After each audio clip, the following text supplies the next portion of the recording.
ونصلي ونسلم على رسوله الكريم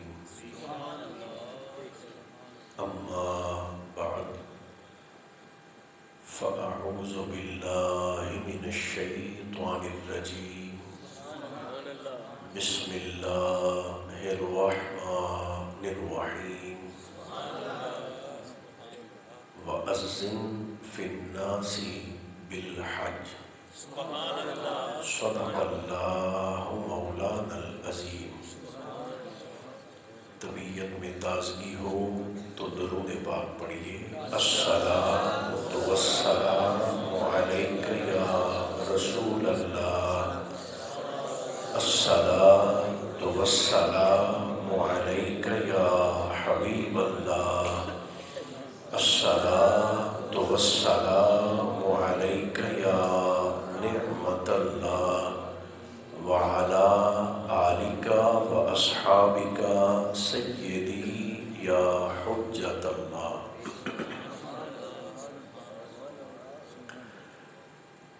اللہ تبارک و تعالی جل مجدہ العظیم کی حمد و ثنا حضور آقا نعمت صلی اللہ علیہ وآلہ وبارک وسلم کی ذات بابرکات پر صلاۃ و سلام کے ہدایہ عرض کرنے کے بعد، میرے قابل عزت احباب، اللہ کریم کا شکر ہے جس نے ہماری گردنوں میں نسبت مصطفیٰ کا قلادہ عطا فرمایا۔ ہم سب نے بڑی محبت کے ساتھ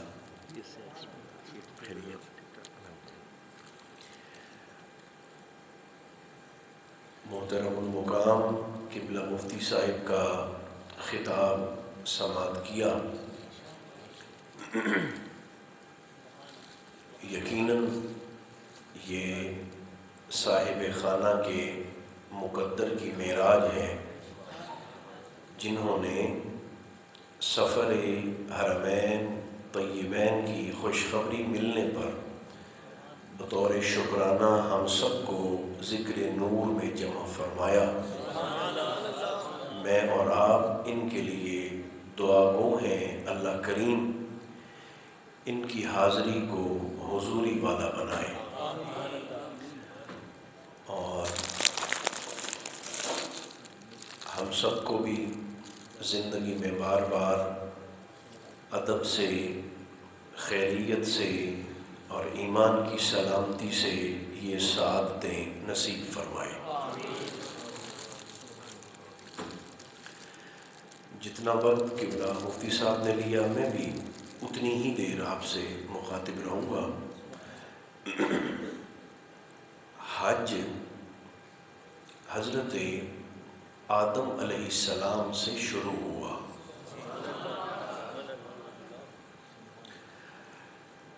یاد رکھیے، اسلام دو چیزوں کا حسین امتزاج ہے،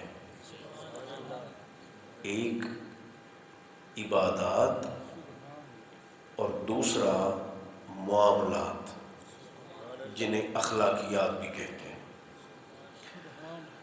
80% اسلام کا تعلق معاملات کی درستگی کے ساتھ ہے، اور 20% ہمارے دین کا تعلق عبادات کے ساتھ ہے۔ ان دو چیزوں میں بنیادی فرق یہ ہے کہ علاقہ کی مناسبت سے، وقت کی مناسبت سے، ضرورت کے اعتبار سے معاملات میں شرعی حدود میں رہتے ہوئے ہم اپنی عقل سے بھی اجتہاد کر کے فیصلہ کر سکتے ہیں۔ یعنی معاملات میں ہمیں اپنا دماغ شرعی حدود میں رہتے ہوئے استعمال کرنے کی اجازت ہے، لیکن عبادتوں کے معاملے میں ایسا نہیں ہے. آپ توجہ میری جانب فرمائیں گے اور ایک ایک لفظ پر غور فرمائیں گے میں آپ کی خدمت میں کیا کہنا چاہتا ہوں. جہاں عبادات کا معاملہ ہے، نماز ہے، روزہ ہے، حج ہے، زکوٰۃ ہے، دیگر عبادات ہیں، عبادت کے معاملے میں ہمیں اپنی عقل استعمال کرنے کی اجازت نہیں ہے. بس یوں سمجھیں کہ جو اللہ رب العزت نے فرما دیا اور جو اس کے حبیب لبیب علیہ السلام نے ہمیں کر کے دکھا دیا، ہم اتنا ہی کرنے کے پابند ہیں. اس میں رتی بھر بھی ہم اپنی مرضی سے اپنی عقل کے گھوڑے دوڑا نہیں سکتے. عبادت کا تعلق خالصتاً اللہ رب العزت کے حکم کے ساتھ ہے. اب چونکہ یہ حاجی صاحب، حاجی مختار صاحب اور محترم محمد مجاہد حسین قادری صاحب اور آپ دونوں کی فیملیز اور اہل خانہ اب یہ چونکہ حج پہ جا رہے ہیں، تو میں مختصر آپ کی خدمت میں حضور علیہ الصلاۃ والتسلیم کے حج کے حوالہ سے کچھ باتیں عرض کر دیتا ہوں. چونکہ میرے اور آپ کے نبی پاک علیہ السلام نے پوری حیات مبارکہ میں 4 عمرے فرمائے ہیں اور 1 حج کیا ہے.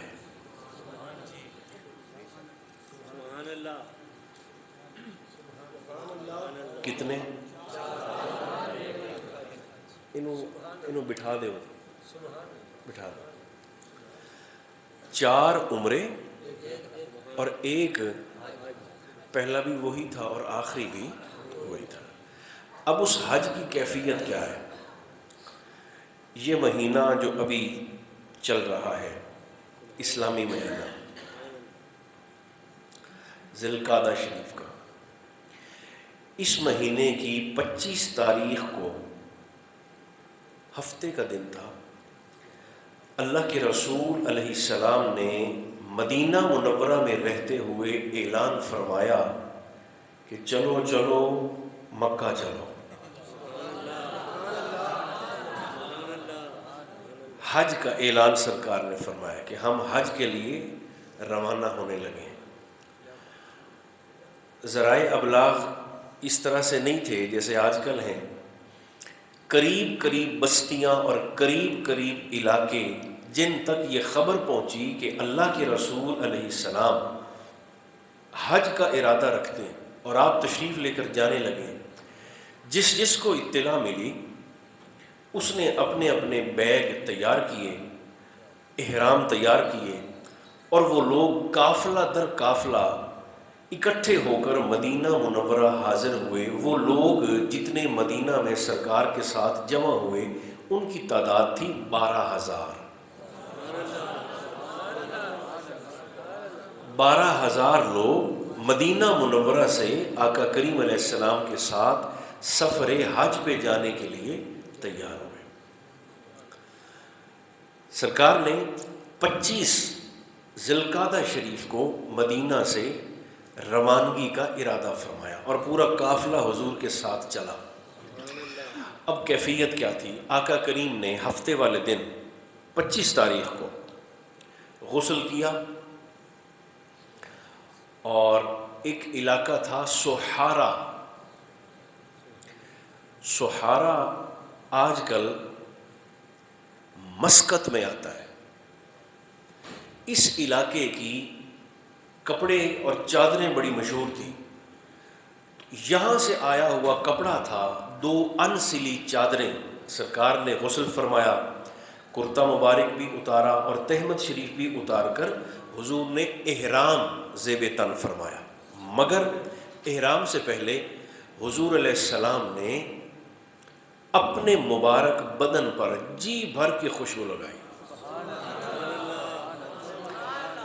اب یہ ہمارے حاجی صاحبان کے لیے بھی ظاہر ہے انہیں مسئلہ یہ پتہ تو ہوگا، تو چلو کندے مقرر صحیح، دوبارہ ان کے ذرا مائنڈ میں ریفریش ہو جائیں گی چیزیں. احرام کی نیت کرنے سے پہلے احرام کی چادروں پر نہیں، احرام چاہے حج کا ہو یا عمرے کا ہو، چادر پر آپ خوشبو نہیں لگا سکتے، اپنے جسم پر آپ جتنی چاہیں خوشبو لگا لیں۔ اب آقا کا طرز عمل کیا ہے؟ حضور نے غسل فرمایا، اپنے بدن پر آقا کریم نے خوشبو لگائی۔ یہ وہ مبارک بدن ہے کہ جس بدن کے پسینے سے کستوری کی خوشبو آتی ہے۔ آقا نے اپنی امت کو سکھانے کے لیے اپنے مبارک وجود پر خوشبو کو لگا کے خوشبو کو حضور نے عزت دی، خوشبو لگائی، اور پھر آقا نے احرام زیب تن فرمایا۔ اور یہ جو سرکار کی سر کی مانگ تھی، مانگ، آقا نے اس مانگ میں بھی خوشبو کو بھرا، یہاں سر کی مانگ میں بھی خوشبو۔ اب آپ حیران ہوں گے کہ حضور نے صرف خوشبو کا استعمال نہیں فرمایا اپنے مبارک بالوں میں، زلف عنبری میں، بلکہ سرکار کی چونکہ اس وقت مبارک زلفیں وہ شانوں تک لمبی لمبی تھی،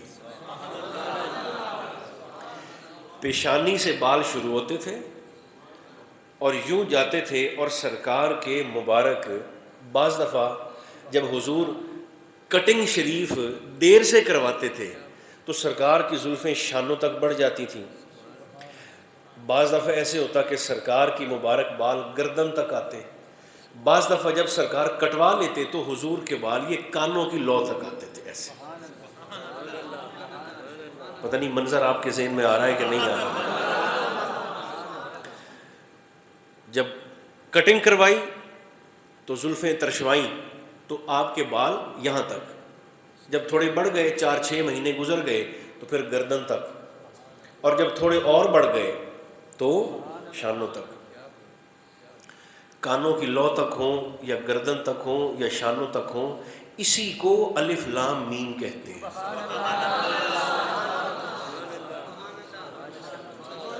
آپ سوچیں گے وہ کیسے بھائی؟ اب جن کا تخیل مضبوط ہے وہ ذرا تصور کریں، جب سرکار کے بال اسی طرح سٹریٹ بالکل سیدھے کٹ کر یہاں تک آتے تھے تو بال یہاں سے لے کر یہاں تک الف کی طرح سیدھے ہوتے تھے، سیدھے، اور جب تھوڑے سے یہاں سے بڑھ کر گردن کی طرف آتے تھے تو لام کی طرح ایک ہلکا سا سرکل اور دائرہ اور کنڈل حضور کے بالوں کو پڑ جاتا تھا، اور جب تھوڑے اور بڑھ کر سرکار کے شانوں تک آتے تھے تو پھر کنڈل ایک نہیں رہتا تھا، پھر میم کی طرح ٹھیک ٹھاک سرکار کی زلفوں میں کنڈل پڑ جاتا تھا۔ تو گویا الف لام میم کا ایک معنی یہ بھی ہے کہ اصل میں اللہ حضور کی زلفوں کی بات کر رہا ہے۔ اور اب چونکہ یہ بزم محبت ہے تو میں آپ کی خدمت میں یہ بھی کہنے لگا ہوں کہ جس رب نے اپنے مصطفیٰ سے بات کرنے کے لیے بولی الگ رکھی ہو،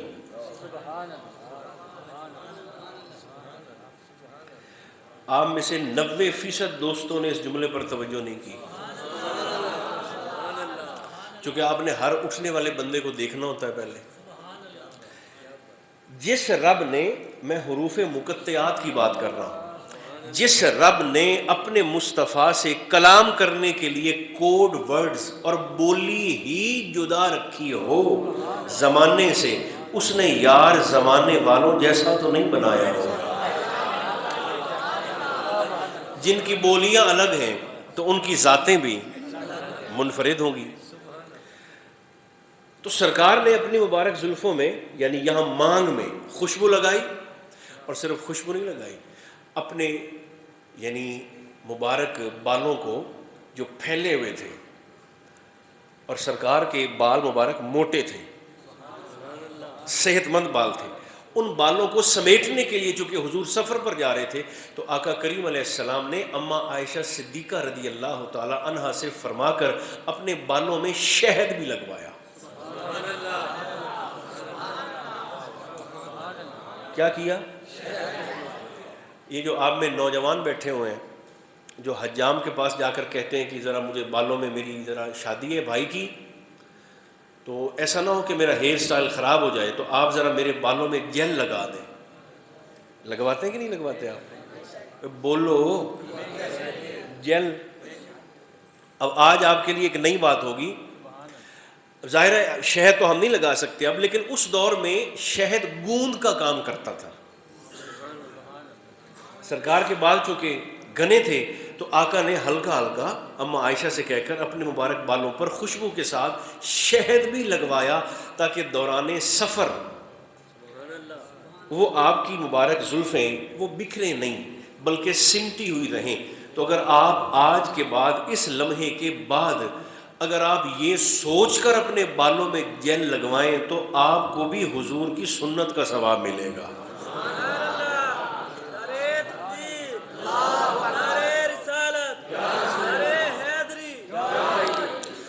لیکن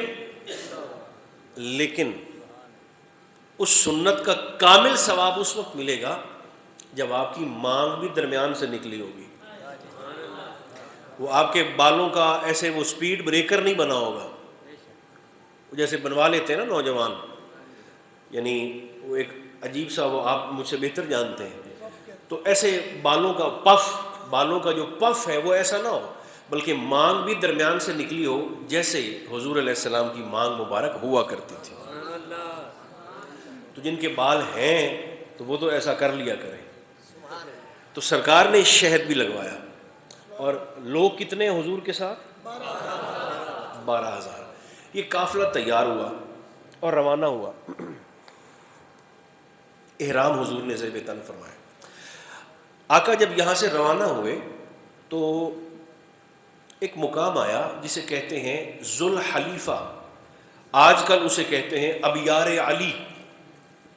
تب ذوالحلیفہ تھا، اب کہتے ہیں ابیار علی. آقا نے وہاں پر قیام فرمایا. عصر، مغرب، عشاء، فجر اور اگلے دن کی ظہر، یہ 5 نمازیں حضور علیہ السلام نے وہاں پر ادا فرمائی.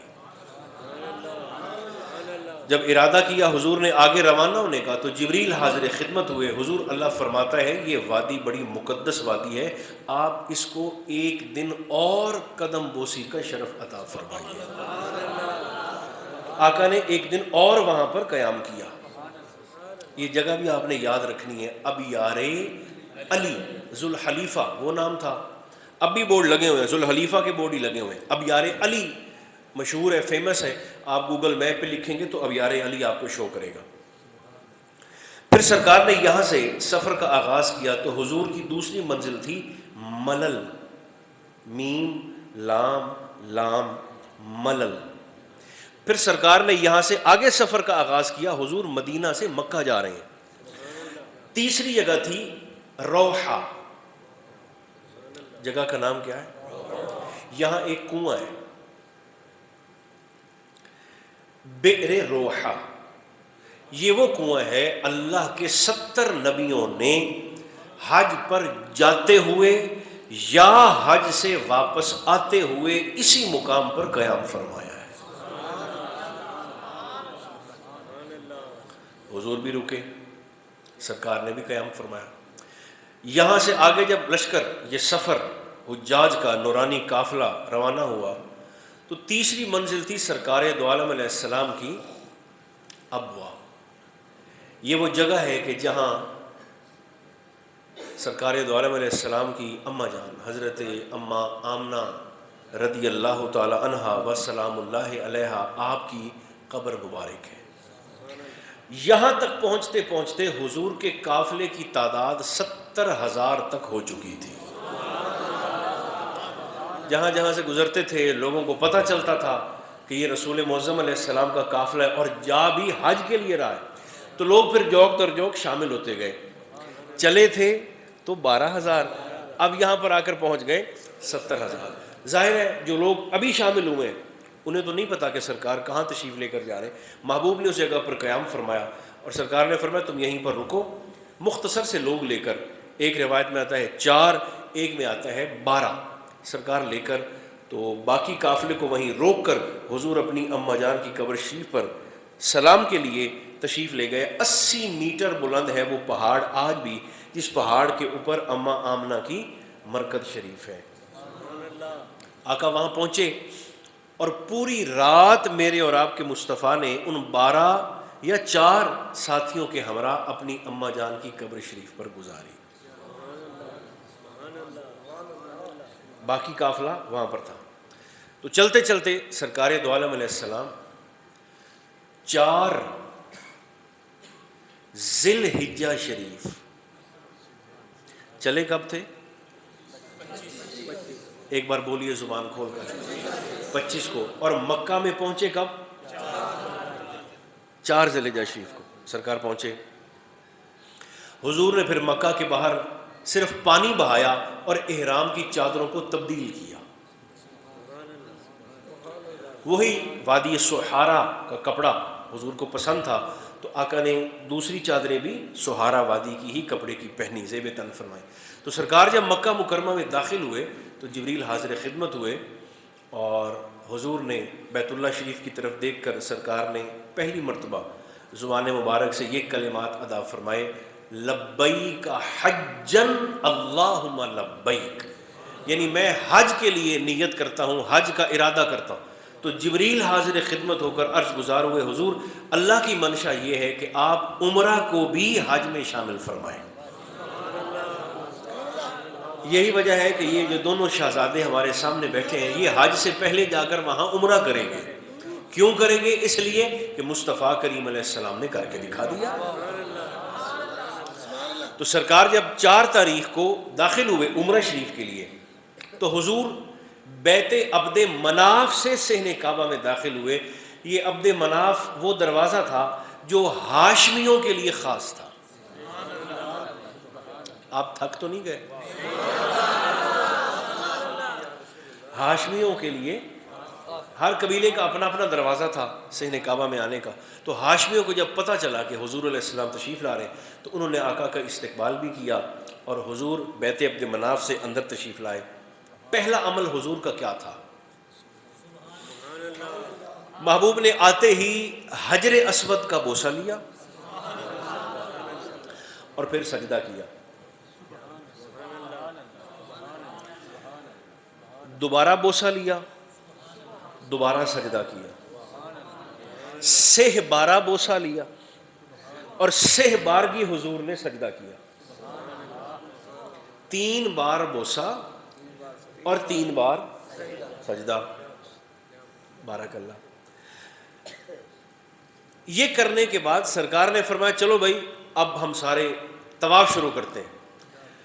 آقا نے 3 چکر مکمل کیے۔ تیسرے چکر کی تکمیل کے بعد نبی پاک علیہ السلام نے زمزم شریف پیا۔ کون سے چکر میں؟ تیسرے چکر کے بعد سرکار نے زمزم شریف نوش فرمایا، اور فاروق اعظم رضی اللہ تعالی عنہ وارضہ عنہ سے مخاطب ہو کر حضور نے فرمایا، حکم فاروق اعظم کو تھا لیکن اصلاح اور سیکھ وہ قیامت تک آنے والے حضور کے غلاموں کے لیے تھی۔ سرکار نے فرمایا عمر، حجر اسود کا بوسہ لینے کے لیے ایک دوسرے کو مشقت میں نہ ڈالنا۔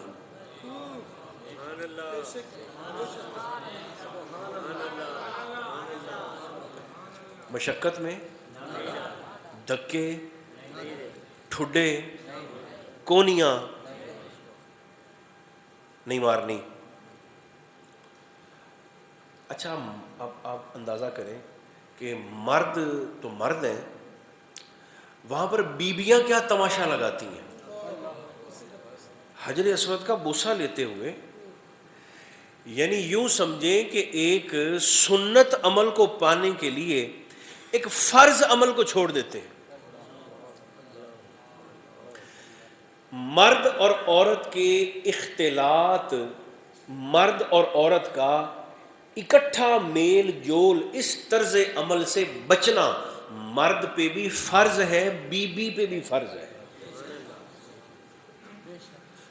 اور اس حکم کی سب سے بڑی دھجیاں اڑائی جاتی ہیں شادیوں کے موقع پر۔ یہاں یہ کزن وزن کچھ نہیں ہوتے، کزن تو موت ہے، کزن سے بڑا تو فتنہ ہی کوئی نہیں آج کل۔ یہ کزن اور یہ منہ بولے بھائی اور یہ سب فراڈ ہے، یہ سب دھوکہ ہے، یہ سب 2 نمبری نہیں 10 نمبری ہے۔ مرد اور عورت کو اکٹھے ہونے سے بچنا یہ مرد پہ بھی فرض ہے، اور ایک بار بولیے عورت پہ بھی، اکٹھا نہیں ہونا۔ تو حجر اسود پہ کیا کرتے ہیں؟ ایسے ملے ہوتے ہیں، آگے کوئی اور کھڑی ہے، یہاں کوئی اور کھڑا ہے، پیچھے کوئی اور کھڑی ہے، بائیں طرف کوئی اور کھڑا ہے، اور ایسے دکم پیل ہو رہی ہے۔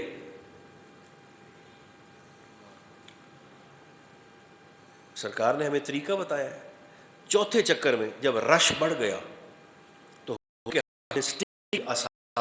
آپ کی سوٹی مبارک وہ سرکار نے گزرتے ہوئے ایسے اشارہ کیا حجر اسود کی طرف، اور سرکار نے پلٹ کر ایسے اپنی سٹک کو چوم لیا۔ حضور یہ کیا؟ فرمایا یہ بھی بوسہ ہی ہو گیا ہے۔ اگلے چکر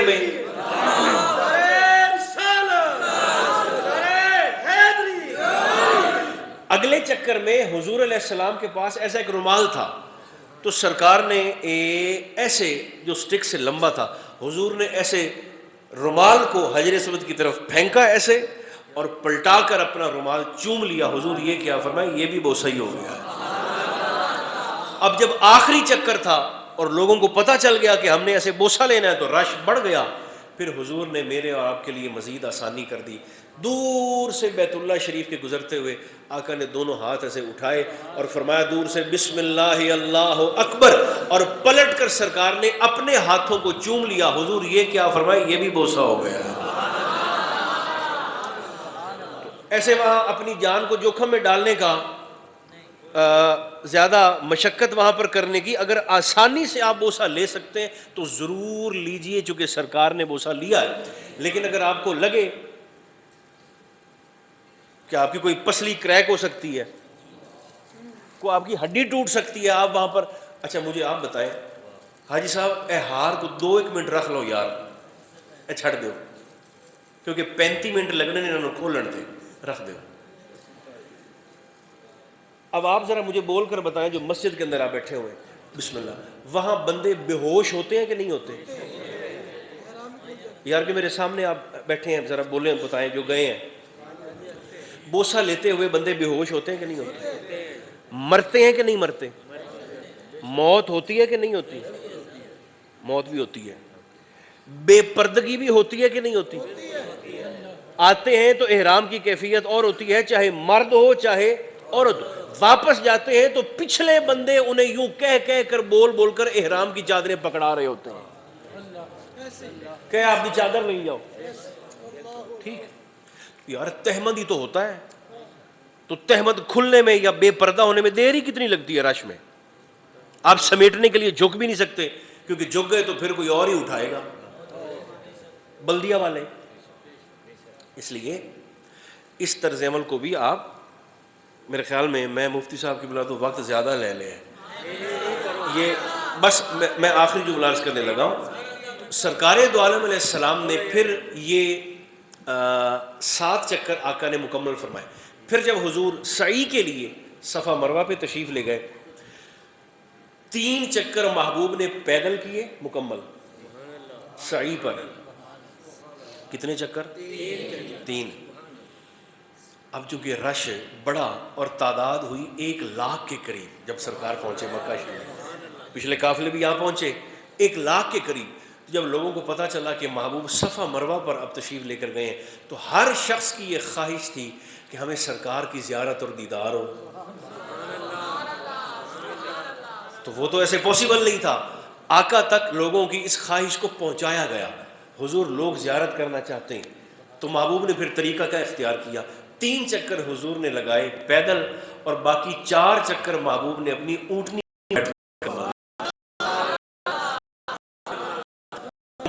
پر تشریف تھے اور بلند، تو اونٹنی پر گزرتے ہوئے، یعنی جس شخص کی بھی نظر پڑتی تو اس کا حج اکبر ہو جاتا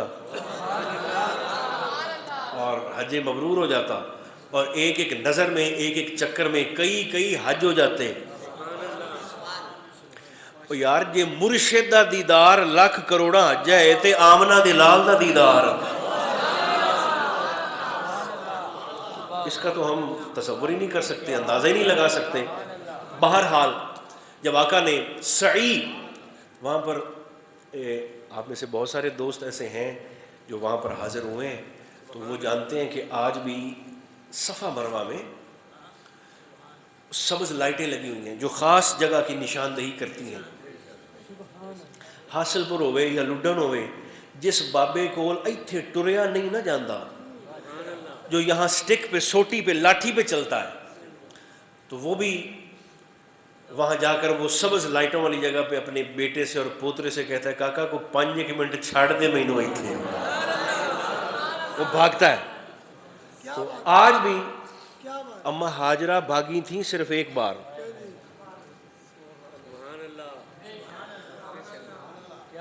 اور اگر آپ اس جملے کو محسوس فرما سکیں تو پھر میں عرض کرتا ہوں، اس وقت سن لیں، اس وقت اماں ہاجرہ کو بھاگنے کا حکم اللہ نے نہیں دیا تھا۔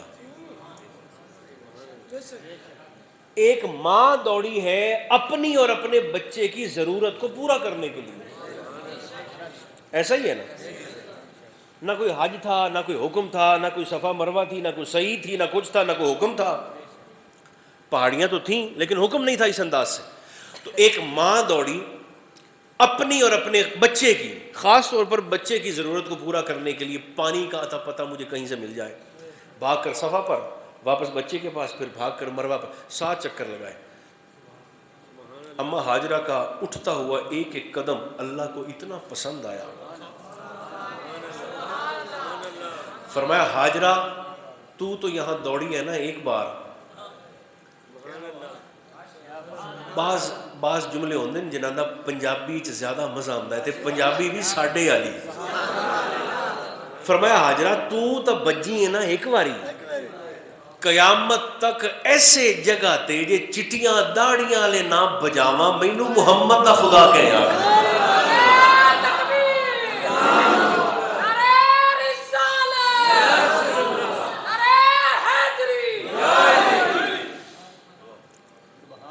آج بھی سفید داڑیوں والے وہاں پر بھاگ کر اللہ کو راضی کرتے ہیں اور وہ لوگوں کو بھاگتا ہوا دیکھ کر راضی ہوتا ہے۔